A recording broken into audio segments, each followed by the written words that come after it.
اما بعد، پارہ نمبر ہے 14، رکوع نمبر ہے 14 اور سورۃ النحل کی آیت نمبر آج ہم پڑھیں گے 62، 63 اور 64، یہ 61، 62 اور 63۔ اعوذ باللہ من الشیطان الرجیم، بسم اللہ الرحمن الرحیم۔ وَلَوْ يُؤَاخِذُ اللَّهُ النَّاسَ بِظُلْمِهِمْ مَا تَرَكَ عَلَيْهَا مِن دَابَّةٍ وَلَكِنْ يُؤَخِّرُهُمْ إِلَىٰ أَجَلٍ مُّسَمًّى فَإِذَا جَاءَ أَجَلُهُمْ لَا يَسْتَأْخِرُونَ سَاعَةً وَلَا يَسْتَقْدِمُونَ وَيَجْعَلُونَ لِلَّهِ مَا يَكْرَهُونَ وَتَصِفُ أَلْسِنَتُهُمُ الْكَذِبَ أَنَّ لَهُمُ الْحُسْنَىٰ لا جرم أن لهم النار وأنهم مفرطون تالله لقد أرسلنا إلى من قبلك فزين لهم الشيطان أعمالهم فهو وليهم اليوم ولهم عذاب أليم۔ اللہ رب العزت ارشاد فرما رہے ہیں وَلَوْ يُؤَاخِذُ اللَّهُ النَّاسَ، اور اگر اللہ پکڑ کریں لوگوں کی، بظلمہم ان کے ظلم کی وجہ سے، ما ترک علیہا تو نہ چھوڑیں اس زمین پر، من دابہ کوئی بھی چلنے والی چیز، ولیکن یؤخرہم اور لیکن اللہ مہلت دیتے ہیں ان کو، الی اجل مسمی ایک وقت مقرر تک، فاذا جاء اجلہم پس جب ان کا وقت مقرر آ جائے گا، لا یستاخرون ساعۃ ولا یستقدمون نہ پیچھے ہٹ سکیں گے ایک گھڑی، ولا یستقدمون اور نہ ہی آگے بڑھ سکیں گے۔ وَيَجْعَلُونَ اور بناتے ہیں وہ اللہ کے لیے، ما ان چیزوں کو، یکرہون جن کو خود ناپسند کرتے ہیں، وَتَصِفُ أَلْسِنَتُهُمُ الْكَذِبَ اور بیان کرتی ہیں ان کی زبانیں جھوٹ کو، انا وہ جھوٹ کیا ہے کہ بے شک ان کے لیے، الحسنی اچھا انجام ہے، لا جرم اللہ فرماتے ہیں یقینی طور پہ، انا بے شک، لہم ان کے لیے، النار جہنم ہے، وانہم مفرطون اور بے شک وہ اسی کی طرف چلے جا رہے ہیں۔ مفرطون کا مطلب ہوتا ہے تیزی کے ساتھ کسی کو، کسی افراط، آپ نے سنا ہوگا کہ آپ بڑے افراط اور تفریط سے کام لے رہے ہیں، یہ ہے مفرطون۔ تاللہ اللہ کی قسم، البتہ تحقیق بھیجا ہم نے، الی پہلی امتوں کی طرف، من قبل کا آپ سے پہلے، کن کو بھیجا؟ ظاہری سی بات ہے انبیاء کو بھیجا۔ فزین لہم الشیطان تو مزین کر دیا ان کے لیے شیطان نے، اعمالہم ان کے اعمال کو، فہو ولیہم الیوم پس وہ ان کا دوست ہیں آج، ولہم عذاب علیم اور ان کے لیے دردناک عذاب ہے۔ دوستو، یہ آیات مبارکہ جن کا تعلق بھی پچھلی رکوع کے ساتھ ہے، آپ حضرات نے دو چیزیں پڑھی تھیں، ایک وَيَجْعَلُونَ لِمَا لَا يَعْلَمُونَ اور بناتے ہیں وہ معبودان باطلہ کے لیے اپنی کمائی کا حصہ، ایک آپ نے یہ پڑھا تھا، اور دوسرا آپ نے پڑھا تھا وَيَجْعَلُونَ لِلَّهِ الْبَنَاتِ کہ وہ اللہ کے لیے بیٹیاں چنتے ہیں اور اپنے لیے کیا چنتے ہیں؟ بیٹے چنتے ہیں۔ ان دو چیزوں کے بعد اللہ تبارک و تعالیٰ نے ارشاد فرمایا وَلَوْ يُؤَاخِذُ اللَّهُ النَّاسَ بِظُلْمِهِمْ اگر اللہ تبارک و تعالیٰ لوگوں کی پکڑ کریں، بظلمہم ان کے ظلم کی وجہ سے، تو کیا فرمایا؟ ما ترک علیہا تو نہ بچے زمین پر کوئی جانور، کوئی چیز چلنے والی۔ دو باتیں یہاں سمجھنے کی ہیں، ایک تو یہ ہے کہ اللہ تبارک و تعالیٰ انسان کے ظلم کرنے کے باوجود انسان کی پکڑ نہیں کرتے۔ ایک ہوتا ہے گناہ صغیرہ، ایک ہوتا ہے گناہ کبیرہ، پھر ایک ہوتا ہے ظلم۔ ظلم جو ہوتا ہے وہ گناہ کبیرہ سے اوپر کی چیز ہوتا ہے کہ انسان کسی کے ساتھ زیادتی کرے، کیا؟ جیسے شرک، اب یہ گناہ کبیرہ تو نہیں ہے، کیونکہ اللہ تبارک و تعالیٰ نے کئی مقامات پر شرک کے بارے میں کون سا لفظ استعمال کیا؟ ظلم۔ بچیوں کو زندہ درگور کر دینا یہ کوئی کبیرہ گناہ تو نہیں ہے، یہ ظلم ہے۔ بتوں کے سامنے جھک جانا اللہ کو چھوڑ کر یہ کبیرہ گناہ تو نہیں ہے، یہ تو ظلم ہے۔ ان الشرک لظلم عظیم۔ اللہ تبارک و تعالیٰ فرماتے ہیں کہ میں تو تمہاری ان گناہوں پر بھی پکڑ نہیں کرتا۔ اس کا مطلب یہ ہوا کہ اللہ کے ہاں گناہ صغیرہ کی تو ویلیو ہے ہی نہیں۔ گناہ صغیرہ اللہ کے ہاں کوئی معنی نہیں رکھتے۔ نہیں سمجھے میری بات؟ اس لیے اللہ رب العزت نے نبی محترم صلی اللہ علیہ وسلم نے ایک جملہ ارشاد فرمایا، میں آپ کو بڑی پتہ کی بات سمجھانے لگا ہوں۔ ارحموا من فی الارض یرحمکم من فی السماء۔ اللہ کے نبی فرماتے ہیں رحم کرو تم زمین والوں پر، آسمان والا تم پر رحم کرے گا۔ رحم کرو تم زمین والوں پر، آسمان والا تم پر رحم کرے گا۔ یعنی اگر تم زمین والوں کے چھوٹے چھوٹے گناہوں سے درگزر کرو گے، آسمان والا تمہارے بڑے بڑے گناہوں سے درگزر کرے گا۔ اگر تم زمین والوں کے چھوٹے چھوٹے گناہوں سے درگزر کرو گے، آسمان والا تمہارے بڑے بڑے گناہوں سے درگزر کرے گا۔ اب آئیے اصل بات کی طرف۔ اللہ فرماتے ہیں کہ اگر میں چاہوں تو تمہارے ظلم کی وجہ سے تمہیں پکڑ سکتا ہوں۔ ہماری جو پکڑ ہوتی ہے نا کسی بھی جگہ پر، وہ اس وجہ سے ہوتی ہے کہ ہم زمین والوں کے چھوٹے چھوٹے گناہوں سے بھی درگزر نہیں کرتے۔ کوئی چھوٹی سی بات ہمیں پتہ چل جائے، ہم اس کی ایسی کھینچا تانی کرتے ہیں، ایسی اس کی پکڑ دھکڑ کرتے ہیں کہ جب تک اس کا وہ چھوٹا سا گناہ بڑا گناہ نہ ہو جائے ہم اس کو معاف نہیں کرتے۔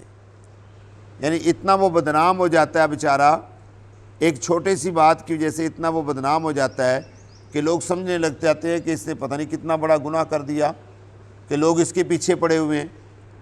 نہیں سمجھے میری بات؟ یہ کئی لوگوں کی عادت ہوتی ہے کہ وہ ایک بات کو سنتے ہیں یا پتہ چلتا ہے تو اس بات کو بڑا کرنے کی کوشش کرتے ہیں۔ یہ جو پکڑ آتی ہے اللہ رب العزت کی، یہ اس وجہ سے پکڑ آ جاتی ہے۔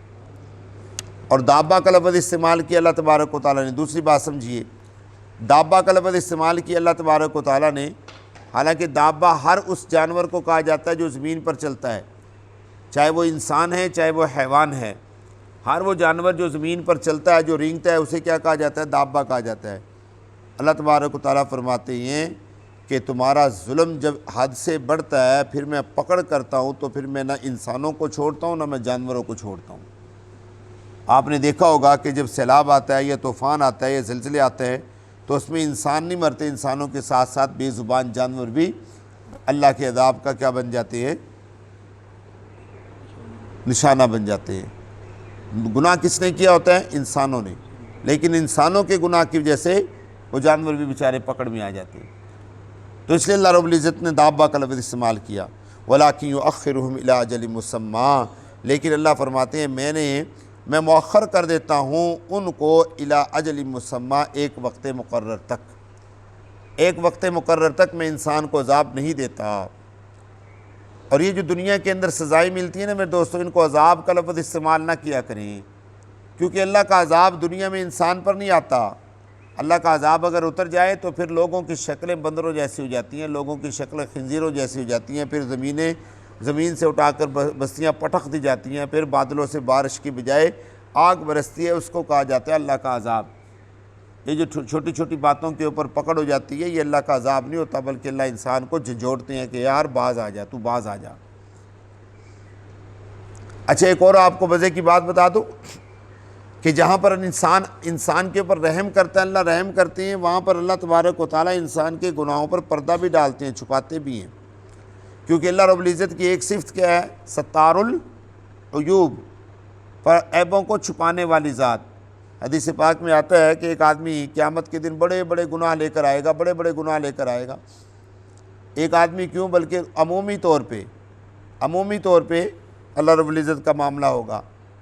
ایک آج جو نماز میں تلاوت کی گئی ہے، ایک دوست نے کئی سال پہلے مجھ سے سوال کیا یہی مسجد میں کہ جی قرآن پاک میں اللہ فرماتے ہیں فَيَوْمَئِذٍ لَا يُسْأَلُ عَنْ ذَنبِهِ إِنسٌ وَلَا جان، کہ قیامت والے دن انسانوں سے اور جنات سے سوال نہیں کیا جائے گا، پوچھا نہیں جائے گا۔ اس کا کیا مطلب ہے؟ جبکہ حدیث پاک میں تو آتا ہے کہ جب تک 5 چیزوں کے بارے میں سوال نہیں کیا جائے گا اس وقت تک قدم ہلیں گے نہیں۔ اور یہاں اللہ قرآن میں فرما رہے ہیں فَيَوْمَئِذٍ لَا يُسْأَلُ عَنْ ذَنبِهِ إِنسٌ وَلَا جان، کہ قیامت والے دن انسانوں سے نہ سوال کیا جائے گا نہ جنات سے سوال کیا جائے گا۔ يُعْرَفُ الْمُجْرِمُونَ بِسِيمَاهُمْ فَيُؤْخَذُ بِالنَّوَاصِي وَالْأَقْدَامِ۔ اللہ تبارک و تعالیٰ فرماتے ہیں کہ گناہ گاروں کو ان کی پیشانی سے پہچان لیا جائے گا، گناہ گاروں کو ان کی پیشانی سے پہچان لیا جائے گا کہ یہ گناہ گار ہیں۔ تو جب کسی کی پیشانی سے پہچان لیا جائے تو پھر اس سے سوال کرنے کی ضرورت ہوتی ہے؟ اچھا، میں یہ سمجھتا ہوں کہ یہ بھی خاص اللہ کا کرم ہوگا کہ گناہ گاروں کی پیشانی سے اللہ پہچان لیں گے کہ یہ گناہ گار ہیں، یہ نیک آدمی ہے، تاکہ اس آدمی کی رسوائی نہ ہو، تاکہ اس آدمی کی رسوائی نہ ہو۔ نہیں سمجھے بات؟ تاکہ اس آدمی کی رسوائی نہ ہو، اس کو شرمندگی نہ ہو۔ اور حدیث پاک میں آتا ہے، اللہ کے پیارے پیغمبر فرماتے ہیں کہ ایک آدمی بڑا گناہ گار ہوگا، بڑا گناہ گار ہوگا، جب وہ اللہ کے سامنے آئے گا اللہ تبارک و تعالیٰ اس کو ایسے اپنی رحمت کے پردے میں ڈھانپ لیں گے اور پھر اس سے پوچھیں گے کہ ہاں بھائی تو نے دنیا میں کیا کیا کیا؟ وہ کہے گا یا اللہ میں نے یہ گناہ کیا، یہ گناہ کیا، یہ گناہ کیا۔ گناہوں کی ایک لمبی لسٹ ہوگی، نیکیاں اس کے اعمال نامے میں ہوں گی نہیں۔ اللہ اسی پردے کے اندر اسے فرمائیں گے بتا اب تو کیا چاہتا ہے، بتا اب تو کیا چاہتا ہے۔ وہ کہے گا کہ اللہ سونے میں نے کیا چاہنا ہے، مجھے تو پتہ ہی نہیں ہے میں کیا کروں گا، میں جنت میں جاؤں گا یا جہنم میں جاؤں گا، میرے لیے تو جہنم یقینی ہے کیونکہ میرے سامنے تو یہ سارے گناہ پڑے ہیں۔ اللہ فرمائیں گے کہ جا میں نے تیری بخشش کر دی ہے، پردے کے اندر ہی اللہ فرمائیں گے میں نے تیری کیا کر دی ہے، بخشش کر دی ہے۔ تو مقصد کہنے کا یہ ہے کہ جب اللہ ہمارے گناہوں پر اتنے پردے ڈالتا ہے، دنیا میں بھی اور آخرت میں بھی ڈالے گا، تو ہمیں بھی کسی نہ کسی کے کہیں نہ کہیں گناہ کے اوپر کیا کر دینا چاہیے، پردہ ڈال لینا چاہیے۔ کیونکہ حدیث پاک میں آتا ہے جب تم دنیا والوں کے گناہوں پر پردہ ڈالو گے تو آسمان والا تمہارے عیبوں پر پردہ ڈال دے گا۔ ہاں کچھ گناہ ایسے ہوتے ہیں جن کے اوپر پردہ ڈالنا ناجائز اور حرام ہوتا ہے، جیسے کوئی آدمی شراب پیتا ہے، اس کے گناہ پہ پردہ مت ڈالیے، اس کا گناہ اظہار کیجیے لیکن لوگوں کے سامنے نہیں، حکومت وقت کے سامنے، یہ بھی ضروری ہے۔ ایک آدمی نے زنا کیا، اس کے عیبوں پر پردہ ڈالنا نہیں، پردہ ڈالنا ہے لوگوں سے، حکومت وقت سے نہیں۔ ہماری عادت کیا بن گئی، چھوٹی سی بات ہمیں پتہ چلتی ہے، جب تک پورے علاقے میں نہ پھیلے ہمیں سکون نہیں ملتا۔ اللہ رب العزت اس سے منع فرما رہے ہیں۔ فَإِذَا جَاءَ أَجَلُهُمْ لَا يَسْتَأْخِرُونَ، اللہ فرماتے ہیں کہ جب ان کا وقت مقرر آ جائے گا، لا يستاخرون ساعہ، وہ نہ پیچھے ہٹ سکیں گے گھڑی، ولا يستقدمون، اور نہ ہی آگے بڑھ سکیں گے۔ اور دوسرا گناہ ان کا کیا ہے؟ دوسرا گناہ یہ ہے وَيَجْعَلُونَ لِلَّهِ مَا يَكْرَهُونَ، وہ بناتے ہیں اللہ کے لیے وہ چیزیں جس کو وہ خود ناپسند کرتے ہیں۔ بیٹیوں کو وہ ناپسند کرتے ہیں اور اللہ کے لیے بنا دیتے ہیں کہ بیٹیاں اللہ کی اور بیٹے ہمارے۔ وَتَصِفُ أَلْسِنَتُهُمُ الْكَذِبَ، اور بیان کرتی ہیں ان کی زبانیں جھوٹ کو، أَنَّ لَهُمُ الْحُسْنَى، کہ جنت میں ہم نہیں جانا اور کوئی نہیں جا سکتا۔ یعنی ان کا ایمان اور ان کا عقیدہ اور ان کا نظریہ یہ ہے کہ جنت میں ہم نے جانا ہے، چاہے بیٹیاں ہماری نہیں ہیں، ہم نے بیٹیاں نہیں لی، بیٹیاں ہم نے اللہ کو دے دی ہیں، بیٹے ہمارے ہیں، ہم شرک کریں، ہم گناہ کریں، لیکن عاقبت ہماری ہے۔ اللہ فرماتے ہیں لا جرم، لا جرم۔ اب یہ جرم جو ہے اس کا مطلب کیا؟ جب اس کے شروع میں لام آ جائے، جرم کا اصل معنی کیا ہے؟ جرم کا معنی کسی چیز کا وجود، کوئی بھی چیز ہے اس کو جرم کہتے ہیں۔ جب اس کے اوپر لا آ جائے تو اس کا معنی بدل جاتا ہے، اب اس کا معنی ہو جاتا ہے یقین۔ اب اس کا ترجمہ کریں گے یقینی طور پہ ان لہم النار، بے شک جہنم ان کے لیے۔ تو اپنی زبان سے لوگوں کو خوش مت کریں کہ ہم جنتی ہیں، ہم تو جنت میں جائیں گے، ہماری کوئی پکڑ دکڑ نہیں ہوگی۔ وَأَنَّهُمْ مُفْرَطُونَ، اللہ فرماتے ہیں اور وہ جہنم کی طرف تیزی کے ساتھ بھاگے جا رہے ہیں۔ باقی انشاءاللہ کل کی مجلس میں عرض کریں گے۔ اللہ مجھے اور آپ کو عمل کی توفیق عطا فرمائے۔ الحمدللہ۔